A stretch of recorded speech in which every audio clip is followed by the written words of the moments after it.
안녕하세요. 매일 새로운 사연을 전하는 읽어주는 사연 라디오입니다. 구독과 좋아요, 많은 공유 부탁드립니다. 오늘의 사연 시작하겠습니다. 안녕하세요. 저는 예정대로라면 5월 셋째 주 토요일에 결혼을 하는 여자입니다. 나이는 20대 중반이고요. 저보다 3살 많은 남자친구와는 반년 정도의 짧은 연애를 했습니다. 남자친구는 첫눈에 제게 반했다며 저에게 매달리다시피 하면서 애정 공세를 퍼부었어요. 덕분에 서로 알게 된 지 2달 만에 연인 사이가 되었고 그 이후로 반년 좀 넘는 연애를 했습니다. 사실 이렇게 빨리 결혼식을 올릴 생각은 없었는데 어느 날 갑자기 남자친구의 아버지가 곧 회사에서 명예퇴직을 하실 예정이라 하시면서 어차피 결혼할 거면 좀 일찍 하면 어떻겠냐고 하셨나 봐요. 그래도 현직에 있을 때 아들이 결혼식을 올리면 좋겠다고요. 솔직히 친정부모님은 이 부분을 굉장히 마음에 들어하지 않아 하셨지만 그래도 남자친구가 주말마다 찾아와서 인사드리고 노력한 결과 이렇게 속전속결로 결혼 준비를 하게 되었네요. 저는 대학교를 1년간 휴학하면서 공무원 시험을 준비했습니다. 그리고 그 이듬해 7급 공무원 시험에 합격할 수 있었어요. 그 이후로 처음엔 대학교는 취업계를 내고 일을 하면서 천천히 졸업을 할까 고민하다가 자퇴를 하는 쪽으로 마음을 정했습니다. 그 이유는 저희 집 경제 사정 때문이기도 했습니다. 아버지는 예전에 공사장에서 일을 하시다 무릎을 다치셨는데 제때 치료를 받지 못해서 지금도 거동이 불편하십니다. 그나마 어머니가 노래 강사로 동네 복지관이나 문화센터에서 수업을 하시면서 벌어오시는 수입으로 저희 세 식구가 생활을 하고 있었습니다. 그렇기에 공무원 시험까지 합격한 마당에 등록금을 쏟아부으면서 대학을 다녀야 할 이유가 없더라고요. 남자친구는 당시 보험회사를 다니며 보험 설계사로 일하고 있었고 모아둔 돈은 많이 없다고 하더라고요. 저 역시 이제 막 수험 생활을 끝내고 사회인이 되었으니 모아둔 돈이라곤 대학교 때 아르바이트를 하며 모은 몇백이 전부였죠. 둘의 사정을 이해하신 양가 부모님으로부터 최소한의 도움을 받아 허례허식 없이 결혼 준비를 시작했습니다. 집값과 예식장 비용까지 정확하게 반반으로 부담했기 때문에 큰 잡음이나 트러블은 없었고요. 하지만 지금 저는 파혼을 생각하고 있습니다. 그 이유는 바로 시모 때문이에요. 아니, 사실 뭐 시모만 문제겠어요. 그런 시모를 어떻게 하지 못하는 시부와 남편도 다 한통속이지요. 3주 전에 있었던 일입니다. 예비 시가의 청첩장과 관련하여 드릴 말씀이 있어서 다녀왔는데 여기서 문제가 생겼습니다. 시모가 저에게 대뜸 신혼여행에 가서 아이를 만들어 오던지 아니면 아무리 늦어도 5월 안에는 제가 임신을 해야 한다고 하시더군요. 제가 그게 무슨 말씀이냐고 하니 얼마 전 점집에 다녀오셨는데 그 점집에서 내년 2월에 꼭 아이를 낳아야 똑똑하고 건강한 아이를 낳을 수 있다고 그랬다는 거예요. 물론 예비 시모야 좋은 뜻으로 가서 점도 보고 저한테 그러시는 거였겠지만 기분이 좋지만은 않았습니다. 만약에 제가 시모가 정해준 시기에 아이를 못 갖고 못 낳아 다른 시기에 낳게 된다면 제 애는 똑똑하고 건강한 아이가 아닐 거란 뜻인가 생각하니 벌써 찜찜한 마음까지 들더라고요. 그런 제 속도 모르고 시모는 저에게 임신에 힘쓰고 엄마와 아내로서 사는데 집중하라고 하시더군요. 아들이 하나뿐이니 며느리 노릇도 잘 해달라고 하셨고요. 그리고서는 아이 셋을 낳은 후에는 직장에 다녀도 된다고 하시기에 제가 직장에서 그렇게는 안 해줄 거라고 하니까 예전에는 멍청한 애들이나 하던 공무원이 요즘 너무 까다롭다면서 혀를 차시더군요. 솔직히 이런 이야기를 들을 때 이미 이 결혼은 하는 게 아닌 것 같다는 생각을 하고 있었어요. 하지만 이미 주변 사람들한테 청첩장도 다 돌린 상황이었기에 결단을 내리는 게 생각만큼 쉽지 않았습니다. 그래서 일단은 남자친구에게 나는 결혼해도 직장을 관둘 생각은 없고 아이도 한 명만 낳을 거라고 했어요. 아이를 낳으면 내가 다 육아를 해야 하는데 그럼 나는 똑같이 채용된 남자 동료들에 비해 그만큼 뒤처질 수밖에 없다고요. 그리고 결혼 비용도 공평하게 부담했으니 며느리 노릇 사위 노릇 공평히 하고 명절에는 번갈아 가면서 설날엔 시댁 먼저 추석엔 저희 집 먼저 가자고 했습니다. 그리고 저는 결혼을 하는 거지 남자친구한테 시집을 가는 게 아니니까. 지난번처럼 고압적인 태도로 시모가 저에게 너는 이제 우리 집 귀신이라는 등 출가 외인이라는 등의 말씀은 하지 않게 중간에서 잘 막아달라고 했어요. 남자친구는 저의 그런 요구에 좀 놀란 것 같기는 했지만 제가 이 정도도 합의가 안 되면 결혼 다시 생각해보자고 좀 세게 나가봤습니다.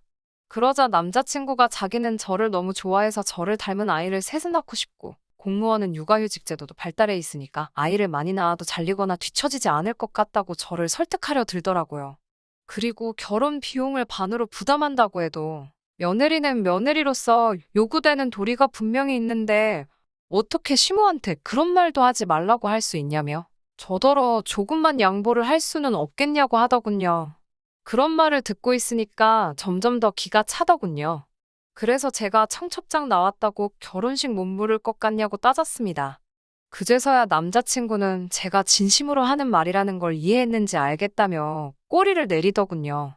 그렇게 대화가 일단락되고 저는 남자친구가 제가 지금 어떤 마음인지 어느 정도는 이해를 했을 거라고 믿었습니다. 약속한 대로 시모한테도 제 뜻을 잘 전달했을 거라고 믿었고요. 그렇지만 제 기대가 너무 컸던 건지 시모는 전과 달라진 게 하나도 없었습니다. 오히려 다시 한번 저에게 제가 왜 파혼을 해야 할지 결심을 세우게 만들어 주었습니다. 시모와 시부는 저희 부모님에 비해 나이가 10살 정도는 많습니다.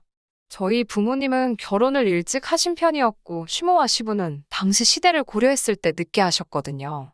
그래서 전에 있던 상견례 자리에서 저희 부모님의 나이를 듣더니 아이고 사회에서 만나면 겸상도 못할 나이네 이러시는 거예요.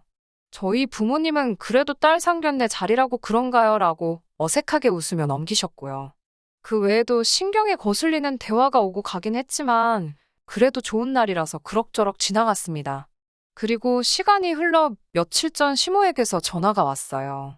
시모는 뜬금없이 너희 어머니 일요일에 바쁘냐고 물으면서 너희 어머니랑 너랑 일요일에 여기 동네 좀 와라 이러시는 거예요.